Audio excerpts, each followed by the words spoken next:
ही वहाँ खड़े होकर उसकी बॉडी की बेइज्जती होते हुए देखते रहोगे? इतने सालों तक वो तुम्हारे साथ थी, उसका कोई मतलब नहीं।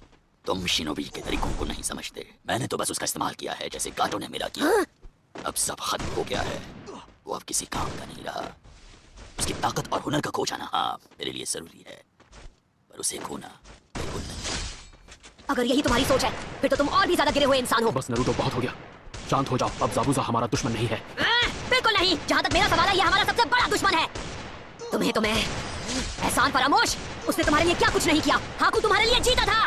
क्या कोई ऐसा है जो तुम्हारे लिए बहुत स्पेशल हो? उसके लिए पूरी दुनिया में सबसे जरूरी सिर्फ तुम थे। दरअसल जब किसी के पास कुछ ऐसा स्पेशल होता है जिसकी उसे रक्षा करनी हो, तब वो सही मायने में ताकतवर बनता है। और वो तुम्हारे लिए कुछ नहीं था, कुछ भी नहीं। शिनोबी का रास्ता बड़ा मुश्किल है मेरे लिए।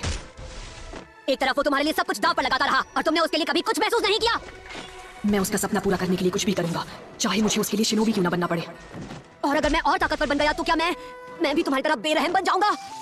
उसने अपनी जान की परवाह नहीं की, वो भी किसके लिए? तुम और तुम्हारे सपने के लिए। मैं जी रही हूँ उसका सपना पूरा करने के लिए, यही मेरा सपना है।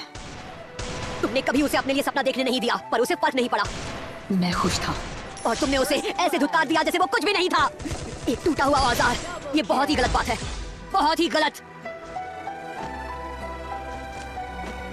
बहुत बोलते हो तुम।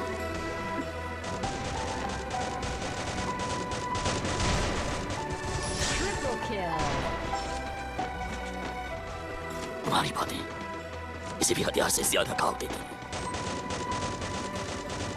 जब वो तुमसे लड़ रहा था, वो अपना मकसद भूल रहा था।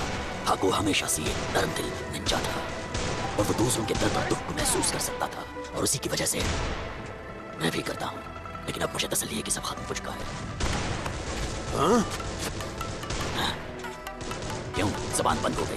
तुम्हें जानकर ताज्जुब हो रहा है कि मैं भी इंसान हूँ। शिनोबी भी इंसान होते हैं। हम चाहे इस छोटे से सच से कितना भी भागने की कोशिश करें, हमेशा हार जाते हैं।